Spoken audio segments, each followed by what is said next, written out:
Hi, and welcome to Lecture 3. Looks like everything's working. Session's working. Let's see if we have sound. Hello. Yes, we do. Got a little bit of an echo there because I'm checking up. Welcome, you guys. I know that this week you're not seeing me live and in person. I really want you guys to do the readings for this week. So I'm going to push out an email as a reminder. You've probably already gotten that email. Do those readings for this week. Today I'm going to talk about epistemology, some rich points in contextual intelligence, which is a term in international business that's very useful for international marketers, global marketers. I'm going to talk about epistemology, how you know what you know. When you're dealing with unfamiliar markets, you have to think carefully about your assumptions and how you come to learn about the context. A guy named Tarun Khanna is in your readings today. He talks about contextual intelligence. We'll talk about that a little bit. You can read the article so you understand what it's about. And I think it's a nice way of framing up the interest that we have in both experience near and experience distant data to understand unfamiliar markets. I'll review a little bit about what the reading was about Panasonic. I've done that a little before, and we'll just make sure that that's highlighted again. We talked about that some in the past lectures, so I won't spend much time there. But I do want to spend a little time introducing a systematic method for getting at cultural categories. Now, remember that Gillian Tett article from your reading on the non-dancers. Let me make sure that that is the right thing to refer to here. Look at Canvas. This is what you all can do. You open up the Canvas there, see where we're at with our lectures. And yes, the very first reading was that Gillian Tett reading. Also note in here, just as a reminder, as we scroll down in Canvas, there's a video to watch today. It pops up into a YouTube. You can watch it in full screen. And here we've got a basic segmentation of middle-class women around the world based on some global research that we conducted with a team some years ago. One of those groups is the conservators, and here you can see some things about developing a contextual intelligence by looking close at how families and households actually do their work, the work of consumption, the work of going to work, the work of planning for your children, and so on. So take a look at that. I think it's a great place to start when you start thinking about contextual intelligence, quite important for international marketers. So that's what's up. The readings that we're referring to, of course, are the Tarun Khanna, the Michael Maltz article, which is a long article, but a useful one. It talks about this distinction between looking only at the mean versus looking at the tail ends of the mean. And really, are we using the right sort of approaches when we boil all of our understanding of a market down to statistical bits, right? There's a longer article I won't talk about much here because I want to spend more time with that with you in person, and that's studying consumer culture through multiple lenses, which is kind of an introduction to the theory of consumer culture. When you start crossing cultural boundaries, culture is a big deal. That's why we talked about it so much last time. So that's kind of where we're headed today. Let's take a look. Just for Panasonic, I want you guys to remember that a big part of the story here was understanding what it means to do laundry. What's going on with laundry in China? And the issue was the folks in Japan didn't understand the cultural categories surrounding laundry. Why is it that you hand wash your underwear? Is it because you're afraid the underwear will contaminate your outerwear? No, in fact, it's the opposite.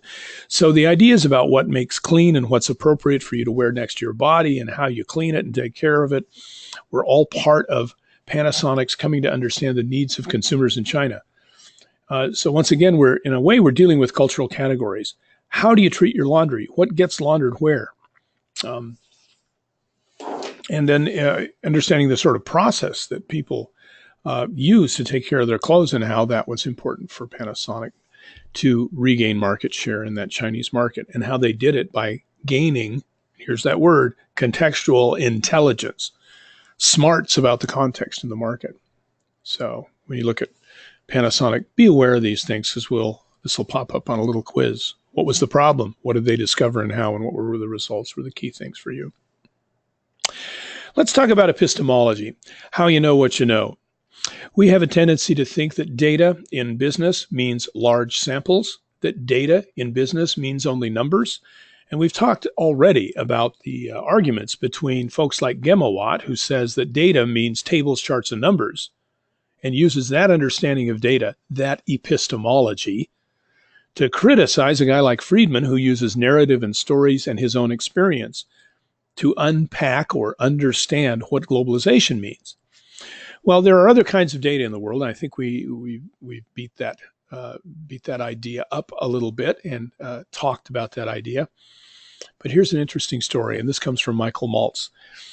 The article is a long one, and this is contained in a little paragraph example buried inside that article on page, well, golly, it's tossed in there somewhere. Here's the thing. Consider this experiment from 1743.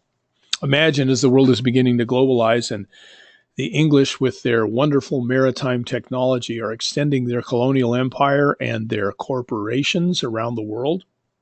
The East India Company, the Hudson Bay Company. These were the colonial enterprises that had to be organized by the crown in Great Britain. You see, corporations are not found in nature. They're created by the state. They are an institutional thing. They don't exist in a so-called free market apart from the regulatory and creative power of the state. That's what an institutional economist or an anthropologist would say about that. Free markets are not really free. They're embedded in the state. All right, given that that's the fact, and given that sailors have limited technology and awareness of why it is that some folks do not stay healthy on long ocean voyages. This is back in the day. In 1743, a physician tried an experiment, and he did the experiment on a sample of only 12 people. Now, when we think about market research, a sample of 12, that's going to raise eyebrows. People will say, what? That sample is too small to be meaningful. Well, let's look at the results. He knew that people were getting sick on the ship. They were getting sick with a disease called scurvy. Scurvy is actually a vitaminosis. It's a kind of vitamin deficiency caused by the absence of vitamin C. You get vitamin C from fresh vegetables. And if you're on a long ocean voyage from England to Brazil, you have to pass through the doldrums, a region of the ocean where there's no wind. And you can be stuck for weeks at a time, and pretty soon you run out of fresh vegetables. People start getting sick. Their gums start to bleed. They start being sleepy. They don't feel well. They lose their appetite. They're cognitively impaired, and it can kill you. Scurvy kills sailors. Well, this guy said, we're going to fix this. I've heard that there are some things that might work, and I'm going to, draw on my knowledge of what we think works, and we'll set aside some groups to try vitral elixir, which is a kind of, I think a kind of alcohol, seawater, citrus fruit, nutmeg. There was some idea that nutmeg was healthy for scurvy or helpful. Vinegar, maybe that helps, or cider. Let's try different things and see if people get well. We wouldn't think it's an adequate sample, but the results were interesting. All the sailors who received citrus fruit recovered from scurvy in just a few days, while the others did not. The question is, clearly these results are not statistically significant. But statistical significance is not the only kind of significance that is significant. Hence the title of Michael Maltz's article, The Declining Significance of Significance. He thinks we're too tied to very narrow notions of significance because we tend to think only in terms of means-based measurement or means-based statistics. Now, there are lots of non-means-based statistics, but they tend not to get used very much. They're tricky and hard to use. And we as market researchers have been tied to a model of science and epistemology that leans very heavily on means-based statistical tests. So we use students' t-test and we use chi-square analysis or other things to help us understand whether or not a sample, the results of a study from a sample, whether or not those results could have been the result of just random processes. And in order to do that, you have to sample very carefully. You need a sample of a certain size. You need to understand the universe from which that sample is collected. That is to say, the statistics are parametric. They depend on understanding the parameters or the boundaries of the system under study. But in this case, we got a real small group. We don't know if they're representative or not. They're too small of a group to do a statistical test. Yet, nevertheless, they got some very interesting results that were substantively significant. So this is a long-winded way of arguing in favor of, in some cases, using small samples, especially in exploratory research. And sometimes even small samples can lead to substantively significant, meaningful, practical, useful results. That's the point about Michael Maltz for me. Key points from Maltz. Mean-based statistical measures may be overused. Defining the big N, let's make it capital, right?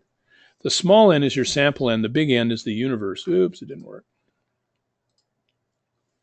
Look there. Whoops, well, it's not cooperating. That's all right. It means knowing the boundaries of your variable.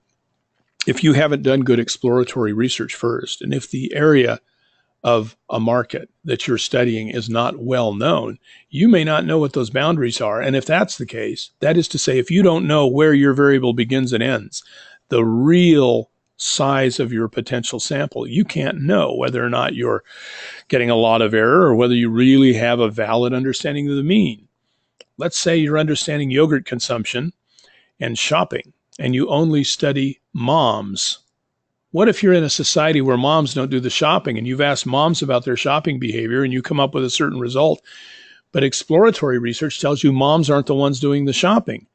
Then your results are not so substantively significant, even though you've got a good sample of moms. Maybe they're not really the appropriate focus. You didn't understand the big N, the universe of people who are buying yogurt, maybe more than just moms.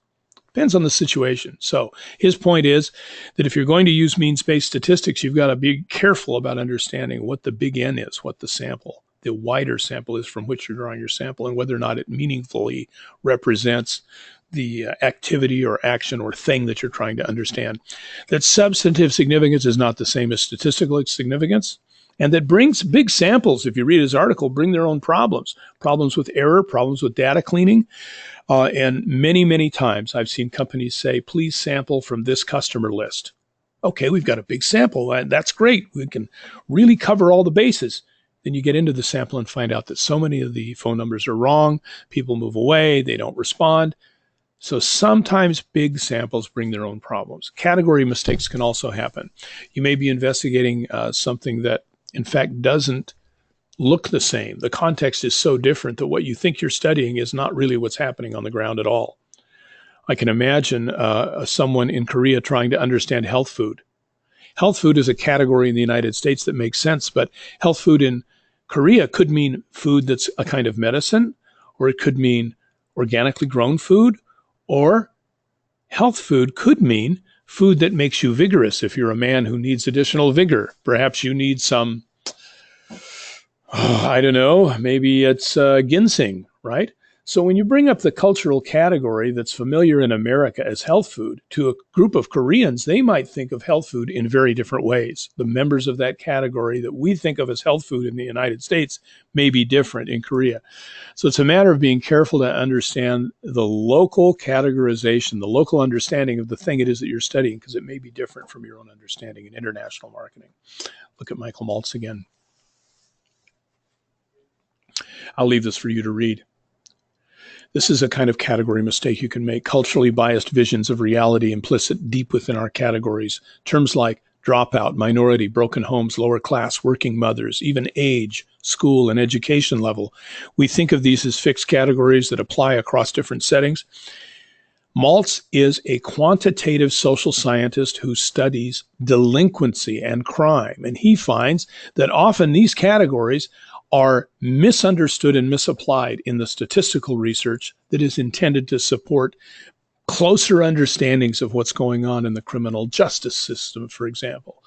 A 20-year-old single mother with 3 children is not comparable to a 20-year-old co-ed, but that might be a broken home, right? It could be from a broken home, and that's a category in a lot of criminological research. That schools affect individuals differently depending on their temperaments and family interactions, right? Some schools are so bad that the only rational act is to drop out, but we look at education and we measure that and say, were you in school, yes or no? We don't look at whether or not the school was effective. You know what I'm saying? Be careful about the categories. They can be considered idealized cognitive models that contain within them stereotypes, often based on culturally embedded assumptions about their meaning. Be careful about the categories you use. Do your exploratory research. We've talked about this already. Here we go. Sorry about that duplicate slide. I moved it. Okay. So how do you understand these cultural categories? How can you get access to them? Often, secondary research helps. Understanding the culture helps, of course. I'm going to sneeze, pardon me.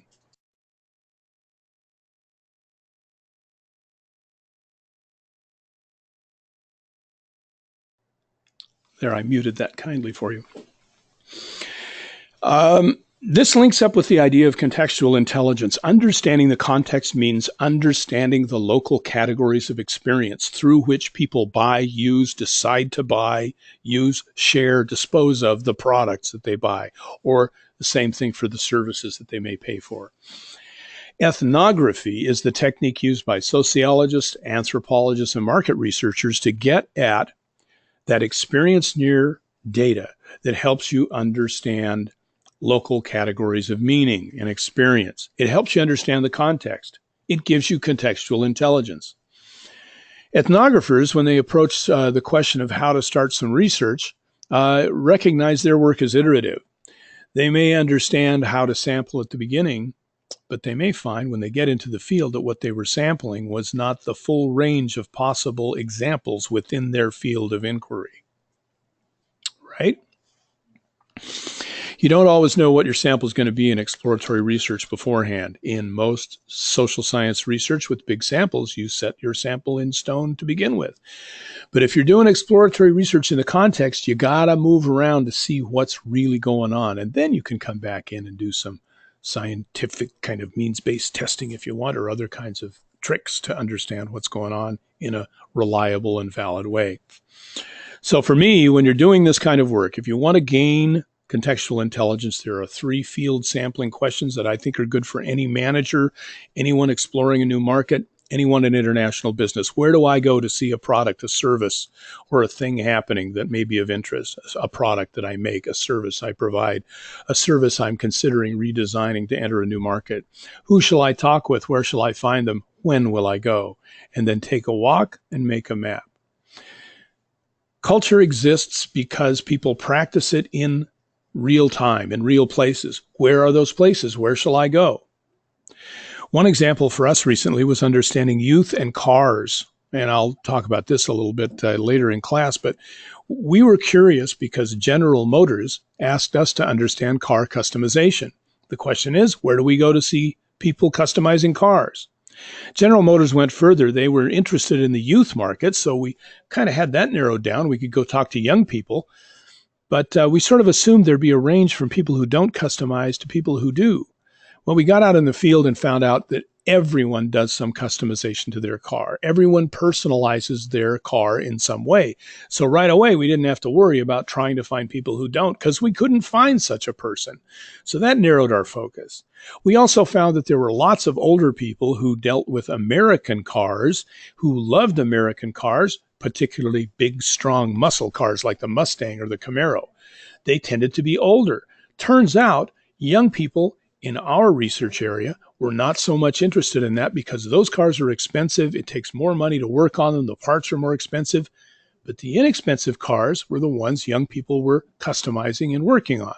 They tended to be Japanese cars, and there were a variety of different approaches that young people used, different social groups where they were interested in one kind of car or one kind of driving, drifting, racing, street racing, a show car, or something that's going to help your car go super fast.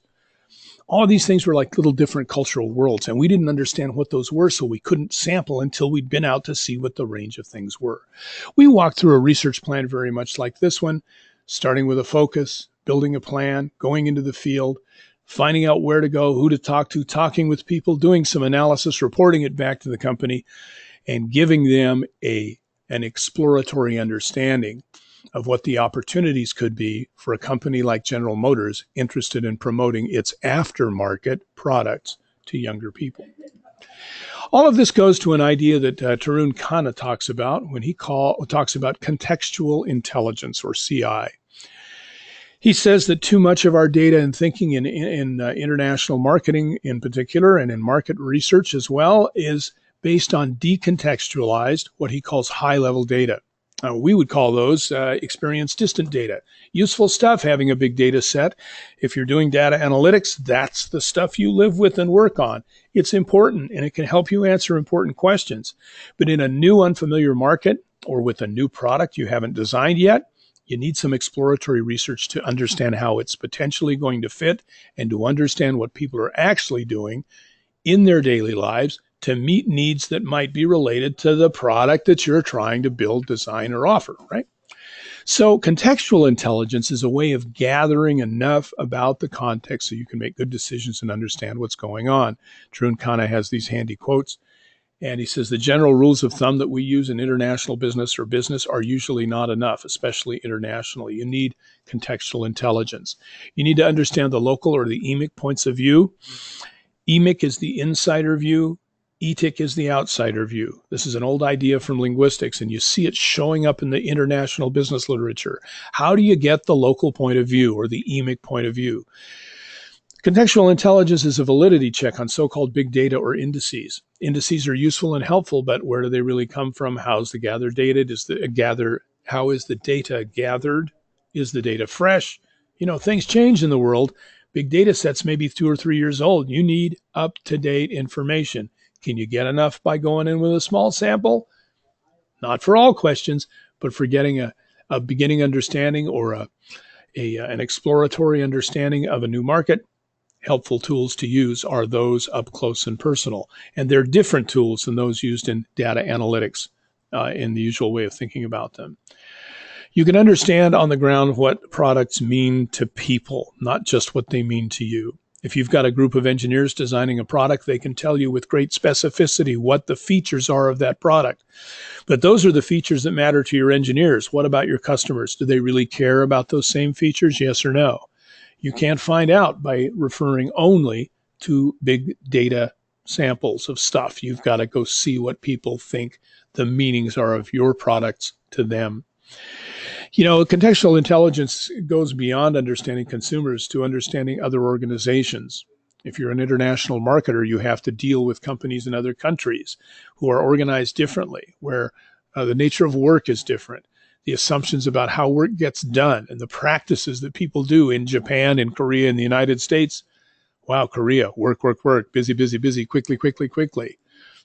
California, working hard, but making sure we have time to go to the beach on Saturday. What's going on in organizations and understanding them means understanding the context around those businesses. So you don't just focus on the business model, you focus on what's outside the business as well. Daily life, what's meaningful to people? How do they view their roles in a company, in a family, in a community?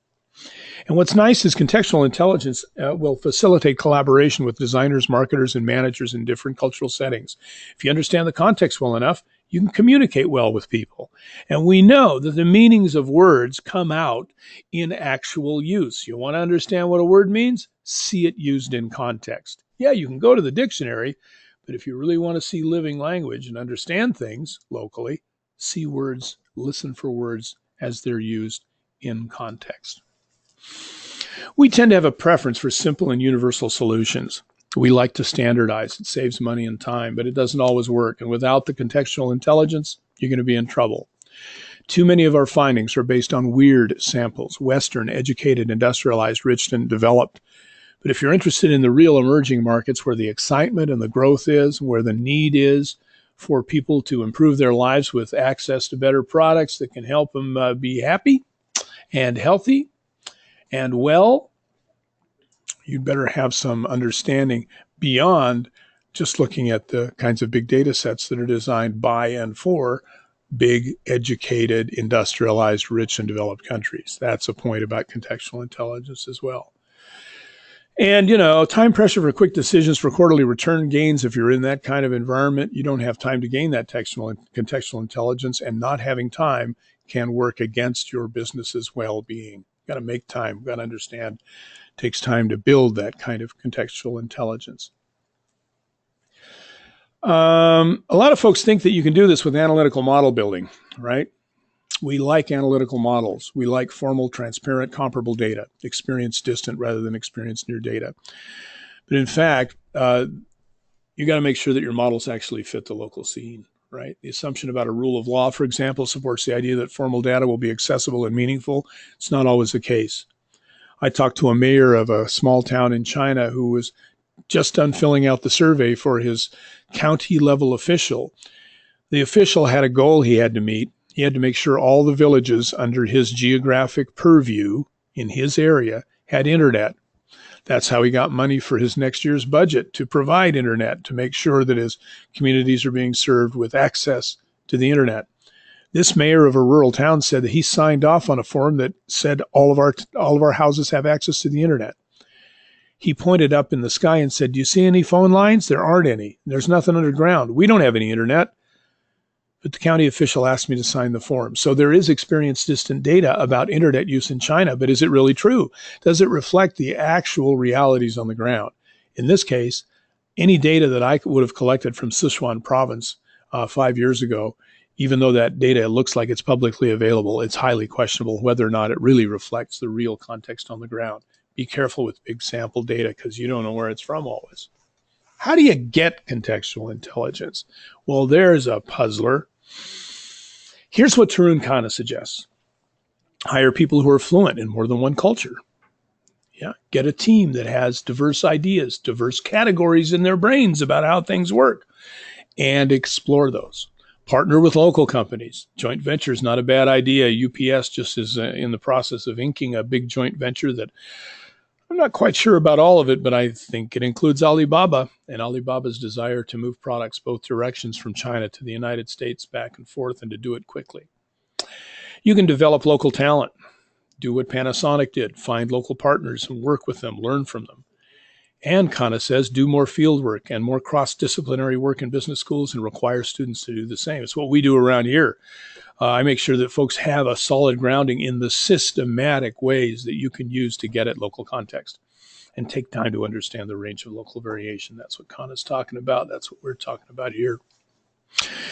Well, fieldwork has many kinds. It can be informal. It can be management by wandering around. That's what Tom Peters called it in his famous book, Search for Excellence. Tom Peters, the management theorist and management professor, who has studied some of the most successful companies in the world and discovered that the best managers are those who are up close and personal with the world of work in their workplace. They wander around a lot. They listen. They pay attention to the local context.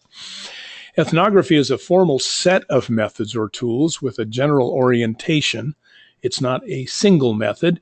It's a package of methods that have been developed over the past 150 years, primarily by anthropologists, but also by sociologists, people in nursing and medical care, people in education, who use field methods to understand local realities and from which they can build better understandings of what's going on and intervene to design new products, new services, new systems. So ethnography has an old tradition, and when we speak of ethnography, and ethnography is both the book. I've written an ethnography about the people of Gwangju. That would be an ethnography. Ethnography is also a process. It's the business of understanding locally what people's lives are like through direct observation, interviews, and participant observation, participating and observing in people's real lives. The idea is to get at what people say and at what people do in a systematic way. There's a whole lot of ethnographic data out there about how people lead their daily lives that can be a useful source of information for international marketers. People who don't study that stuff and go into a new market make dumb mistakes. Trying to sell cold cereal, there's a category that exists in America, cold breakfast cereal. It's to be eaten with cold milk. Try to sell that in India. Well, it might work for a few expats, but most folks in India, when they eat breakfast, like something hot. The idea of eating cold cereal is just kind of weird in India. If you understand the context of Indian breakfast, you're not going to make that mistake. So go to the ethnographic literature, see what people do in their daily lives. The ethnography also offers theories that guide new exploration, theories like Bourdieu's notion of social and cultural capital, Bourdieu, who was described in Gillian Tett's article. And the other important point about ethnography is it is up close, empirical, and an objective. That's a tricky word in some ways, but at least a systematic method of learning about other ways of life. Ethnographers get up close and personal. They are open to discovering things they didn't anticipate. When we were doing research for Wrigley's gum in China, we found that the exchange of gum was just like the exchange of cigarettes among men. Men like to trade smokes. Even if you don't smoke, you stick it behind your ear. Young kids who didn't want to smoke were exchanging gum. So while we were in the process of learning, we were also participating in these micro exchanges that taught us the importance of sharing in the chewing gum category. That becomes important for packaging, for retailing, for messaging across the board, and presents opportunities for smoking control if you can substitute gum for cigarettes. But, well, that's an opportunity Wrigley's has yet to explore, though we suggested it to them. A couple of qualitative or ethnographic researchers. I'm not sure I like the word qualitative, but that's the language we use often.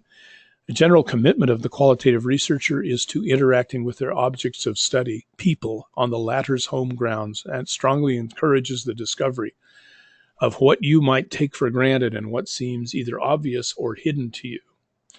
In Mike Agar's terms, you could say it allows the discovery of rich points, those relational things that happen when you discover another culture is different. Peters and Waterman, by the way, that's the citation there for you. Management by Walking Around, Look for Search for Excellence. Profile books, good book to have, great airport or airplane read. So ethnography, you can read about it here. I'm not going to go through this entire slide. It's got a long history. It is not behind the glass, which is a term of art used for focus group work. You sit behind a one-way mirror and watch people interact with a moderator. Not a bad methodology, can be very useful for some things, but it's not the same as watching someone actually in their own kitchen and hanging out with them, making a relationship with them, sharing some time with them, cooking, doing things together, and then taking notes like crazy and coming up with ideas about what folks are doing in their daily lives. Ethnography gets used in a lot of different settings. You can look at that. But let me give you one other concrete example of how this is helpful for understanding business processes and even for new product and service design. It's a guy named Julian Orr, who's a colleague and friend of mine, who wrote a book called Talking About Machines. It came out in 1996. It's still a classic in the world of service design. What he did was he helped understand how service technicians at Xerox learned what to do to fix machines. Xerox at the time was spending a lot of money creating a huge book that explained exactly for each one of their copier models how to fix problems. So it was a technical manual. It had to be written for every new Xerox machine, and the idea was it would serve as a guide for repair people and end users to fix problems. Guess what? The guys who fix these things never looked at the manual. We have a joke in English. We say that in computers, in the world of computers and computer tech, nobody knows how to RTFM, read the effing manual. You call tech support and they say, if you read the manual, you'd know what to do. No one reads the manual. It turns out people would rather get hands-on and sort of figure it out. We've seen this over and over again with customers or consumers when they buy a new piece of electronic technology. They don't read the manual. They look at the box, they figure it out. And then they go back to the manual if they can't figure it out. Turns out the pros do the same thing.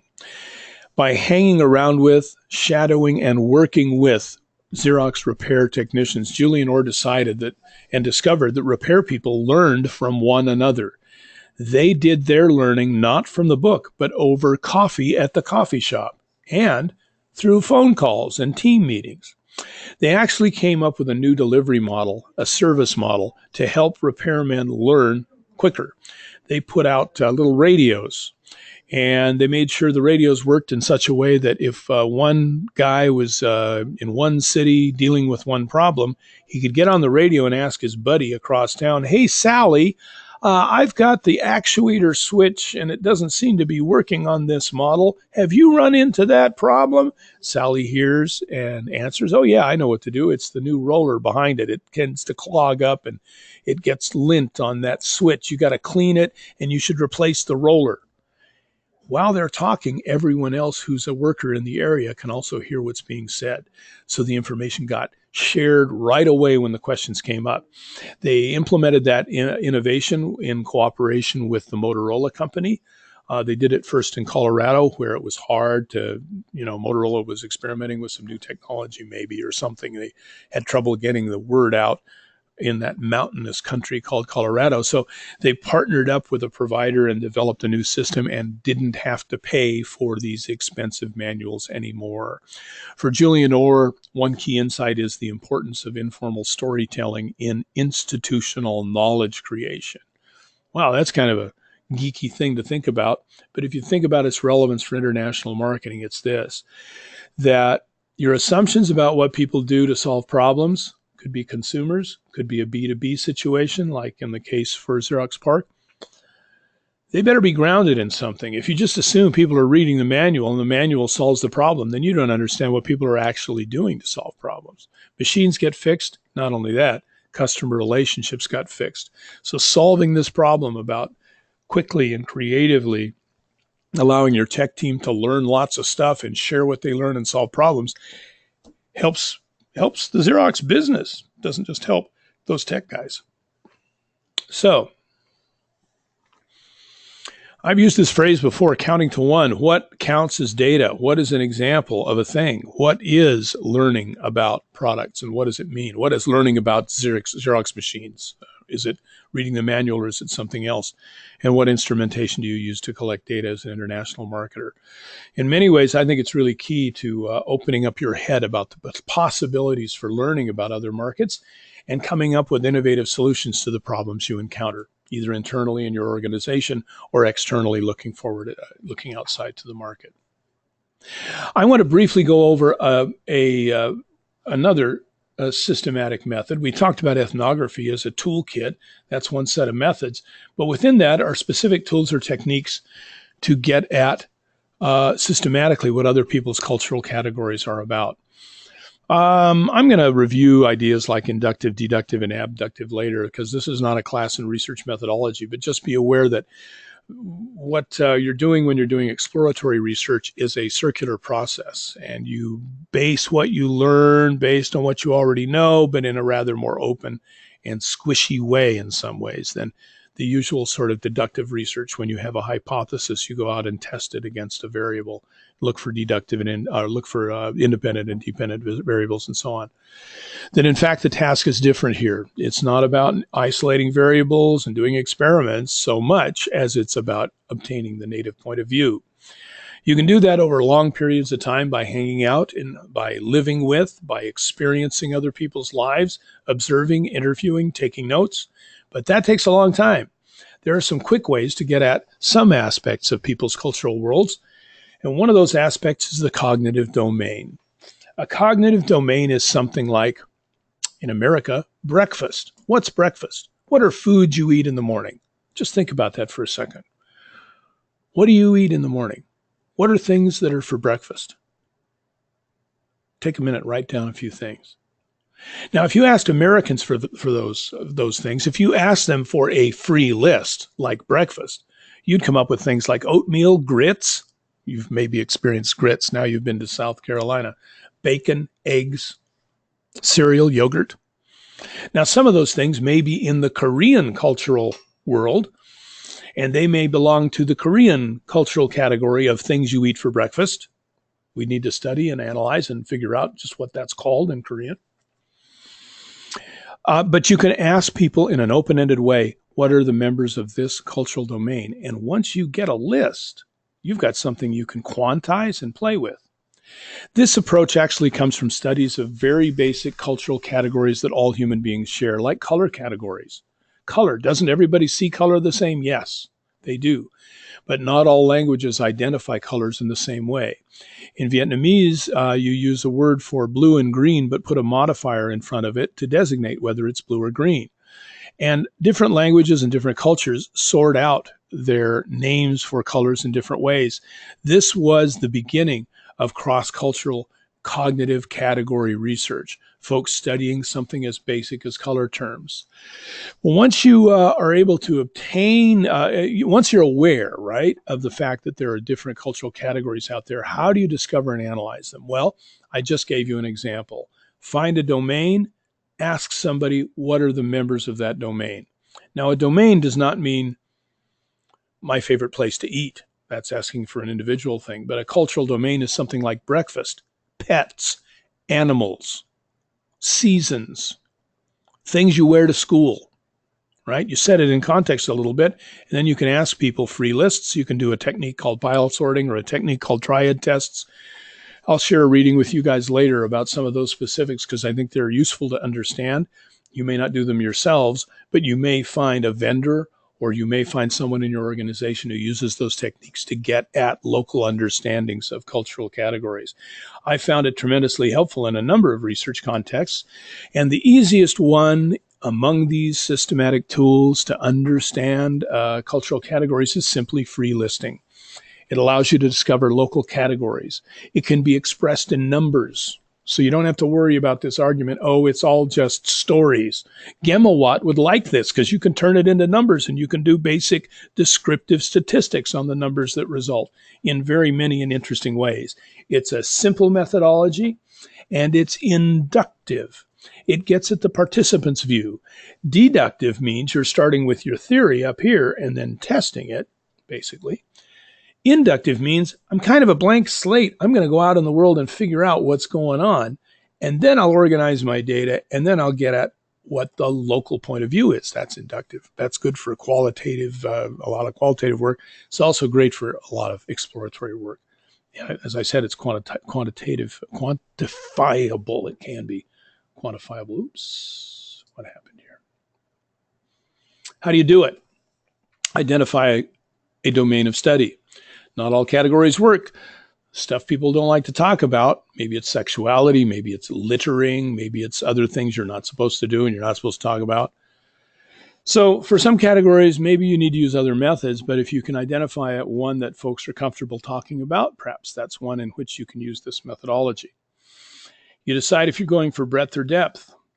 Do you want people to just give you a short list for an easy exploratory trip through an understanding of a new cultural domain, or do you want all the possible responses? Well, you could say, give me a list of all the things you eat for breakfast. As people think through, the first thing they're going to say to you is probably, what do you want me to say? And you say, just tell me I want to hear what you say. Just list. Don't think about it. Just write down. Or tell me, write down. And as they go through their list, they're going to think of other things. The idea is the first couple of things they mention are the most top of mind or the most salient, the most representative of breakfast. So when I ask my class, this bacon, yogurt come up right at the top, sometimes bread, sometimes coffee. If you get a culturally diverse group, you're going to get someone say soup. Maybe someone from China has soup for breakfast, right? And you begin to see what the outliers are. You begin to see what the range of things within that category are. And then you can quantize those things. And here's how it looks when you do. Very simple stuff. If you ask the question, what people eat for breakfast, and you got the list, bacon and eggs, oatmeal and grits, let's say you just asked for 3 things. You invert the rank right here, right? So the first thing they said gets a value of 3, the second thing 2, and the second thing 1. A third thing 1, right? So you have 3 things. This was first, second, and third. What's the data here? We have what order they were in. That's a piece of data that you can play with. We have the item itself. And since it's a constrained list, we don't have, a comparison of who said more things, who said fewer things. You'd have that data too if you did an unconstrained or open-ended free list. So you take that inverted rank. It's like 3 divided by 3. The salience is 1. You can calculate the salience, the importance, the most meaningfulness of that item. And you can imagine what you can do is you expand that sample. Let's say you have 3 respondents. You can take the mean salience for each item and look, the list has expanded. You get more data. You find out what things are shared. 1, 2, and 3 all included bacon and eggs. For respondent 2, the first thing they said was Cocoa Puffs. There's that breakfast cereal. For respondent 3, they said something the others didn't say. They said rice porridge. But they also said oatmeal, and they also said bacon and eggs. One person said grits. Look at the richness of this simple data set. You can see what the outliers are, grits, Cocoa Puffs, rice porridge. You can see what was most salient and shared, and you can calculate mean salience, a composite measure of salience, 0.73 for bacon and eggs, and then down the line, with smaller numbers representing less salience. A very powerful tool that you can quantize. Now, it's not just the numbers. When you go through a free listing process with someone that you're interviewing, you'll stop and say, okay, you said bacon and eggs. Tell me about that. And you begin an informal interview. And you can go back again later and say, you know what, you're the only person who mentioned Cocoa Puffs. Tell me about Cocoa Puffs. Why are they important to you? That adds additional context to this understanding of cultural categories. Building contextual intelligence is what it's about. So what we've done today is we've taken a look at a specific tool called free listing. Within this idea of what looked like a vague thing called culture turns out to be made up of things you can actually measure and get your head around. Gillian Tett talks about the importance of understanding cultural categories. Lo and behold, we have systematic measures and methods to get at those things. And we can explore whether or not we are linked and tied to only means-based statistical models, or whether we can get more contextual intelligence and add other methodologies to our understanding of new and unfamiliar markets around the world. That's what I have for today. Do the reading. I'm going to give you guys such a hard time when I show up. If I find out you haven't done this reading this week, watch out. I'll come after you. You guys have a great weekend, and thanks for joining in. Bye-bye.